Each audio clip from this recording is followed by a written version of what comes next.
ଯେମିତି ଗୋଟେ ପଥରକୁ ଛଣି ମାଡ଼ କରି କରି କରି କରି କରି କରି କରି ଲାଷ୍ଟରେ ସେ ଗୋଟେ ମୂର୍ତ୍ତି ବନିଯାଏ। ଆଉ ସେ ମୂର୍ତ୍ତିକି ନେଇକି ମନ୍ଦିର ଭିତରେ ରଖିକି ତାକୁ ଆମେ ପ୍ରାଣ ପ୍ରତିଷ୍ଠା କରନ୍ତି ଆଉ ପୂଜା କରନ୍ତି ଦେବତା ରୂପରେ।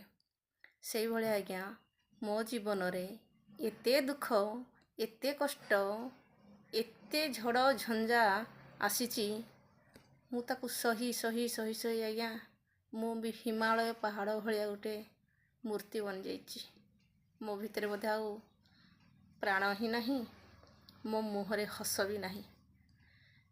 ମୋତେ ଯେଉଁ ଏତେ ଗୁମସୁମ ଆପଣମାନେ ଦେଖୁଛନ୍ତି, ତାହାର କାରଣ ହେଉଛି ମୋ ଜୀବନରେ ଆସିଥିବା ଝଡ଼, ମୋ ଜୀବନରେ ଆସିଥିବା ଦୁଃଖ। ଯେମିତି ଗୋଟେ ମଣିଷ ସମୁଦ୍ର ଲହଡ଼ି ପାଖରେ ମୁଣ୍ଡଟା ଟିକେ ନୁଆଁଇକି ଠିଆ ହେଇଗଲେ ତା ମୁଣ୍ଡ ଉପର ଦେଇ ସମୁଦ୍ରର ଲହଡ଼ି ପଳାଏ, ସେଇଭଳି ମୁଁ ମୁଣ୍ଡ ନୁଆଁଇ ଠିଆ ହେଇଛି। ମୋ ମୁଣ୍ଡ ଉପର ଦେଇକି ଅନେକ ସାରା ଝଡ଼ ଝଞ୍ଜା, ଦୁଃଖ ସୁଖ ସବୁ ପଳେଇଛି, କିନ୍ତୁ ମୁଁ ଠିଆ ହେଇଛି ଆଜ୍ଞା, ମୁଁ ଠିଆ ହେଇଛି।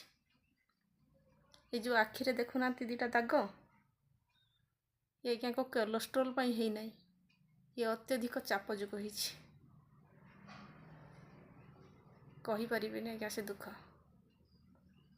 ମୁଁ କହିଲେ ମୁଁ କଥା ବି କହିପାରିବିନି, ମୋ ଛାତି ଥରିବ, ହୃଦୟ ଥରିବ।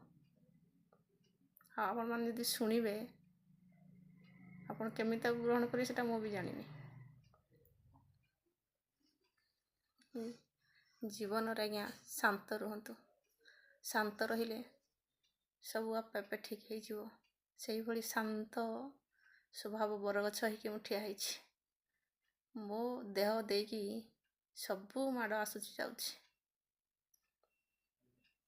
କିନ୍ତୁ ମୁଁ ସେମିତି ଅଛି।